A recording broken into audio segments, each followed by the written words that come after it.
Welcome back, ladies and gentlemen. Of course, in today's cabinet meeting, government initiatives and a number of measures related to increasing the involvement of the private sector in economic activities topped the agenda of the meeting. It tackled laws as well as ministerial decisions aiming to trigger a renaissance on all levels as well as achieve economic and social stability.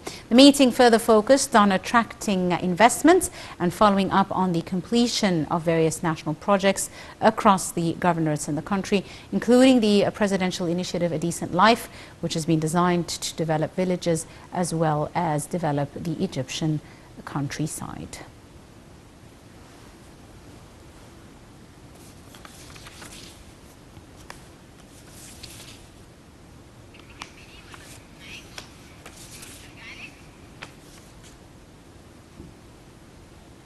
And in a separate development, the Prime Minister Mustafa Madbouli also witnessed the signing of a memorandum of understanding between the Ministry of Planning and Economic Development and the Public Authority for Industrial Development. The memorandum covers cooperation in the field of upgrading capabilities, strategic management, spreading government excellence, as well as developing availability of services through mobile technological centers. Officials said the memorandum of understanding caps efforts to improve the efficiency of the state with regards to achieving a sustainable development within the Egypt 2030 scheme. They also said it comes within the framework of keenness by the Ministry of Planning to provide distinguished state services and by the authority to implement directions by the state to provide services and swift measures to attract investments.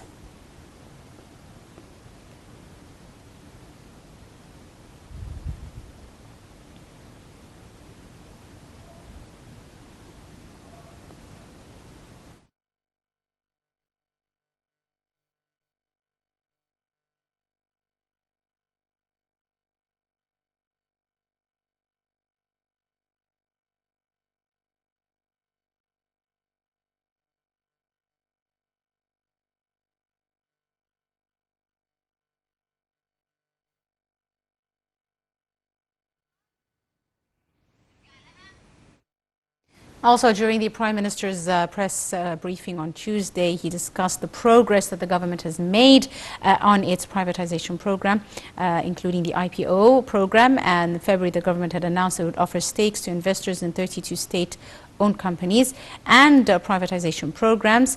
Strategic investors have already started acquiring some of the companies, and in May the government also announced that it was still waiting for investors to make bids to purchase stakes. Egypt's commitments under its deals with the private sector is to allow them to further handle the development of the sectors as well as the management and day-to-day running of the facilities that they will acquire.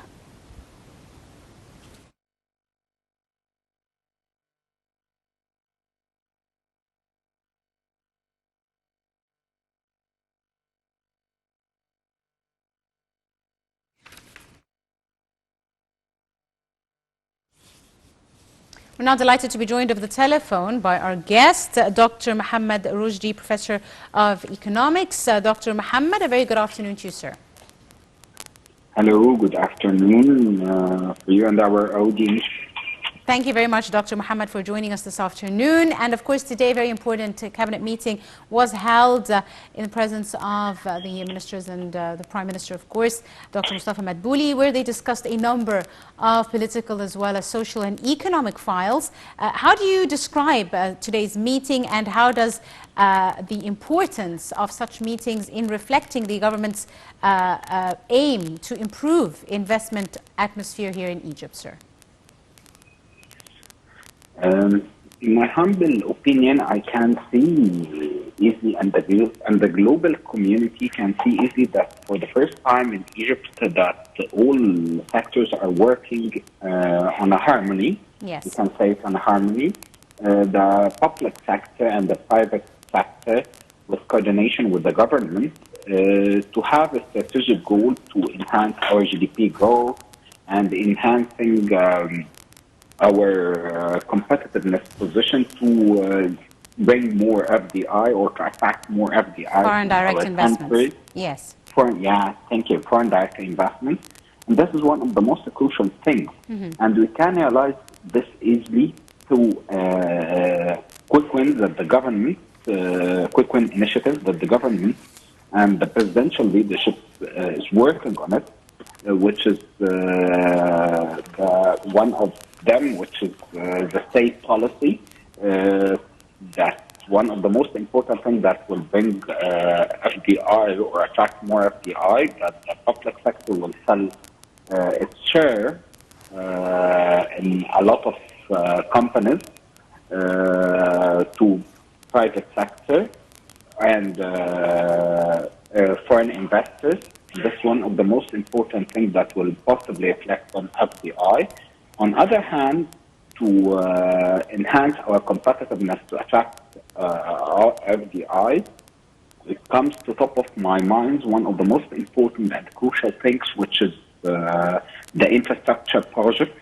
This is one of the most important things which helped us to enhance our competitiveness, to jump a lot of ranks, and this possibly reflects on the FDI.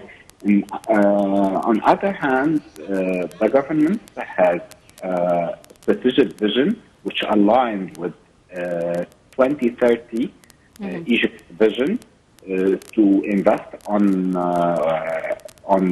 green projects or to have a sustainable project, and this is one of the most important things.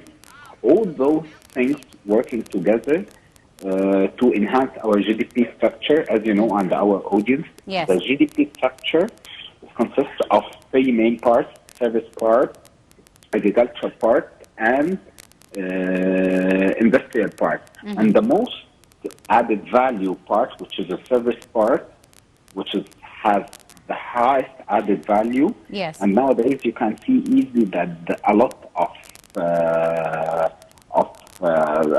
developed countries is focusing on it, and this is possibly will enhance our GDP growth, and our government is investing and encourage investment in one of the most important things, which is the future, which is the technology part.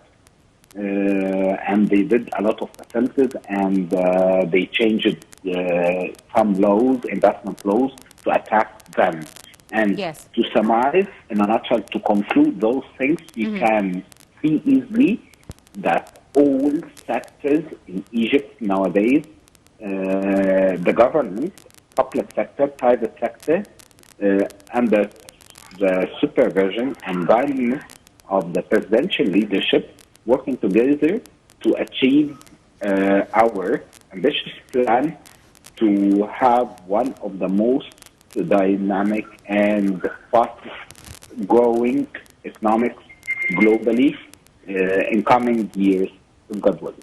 Absolutely. And we've seen, the government's incentive and aim to extend the establishment of investment companies working in many sectors, for example, in the energy sector to 9 years, and in other industrial activities, offering them a special incentive, almost 55% from income tax. How do you see these amendments specifically to the investment law in securing procedures needed to facilitate, actions for investors to start their work?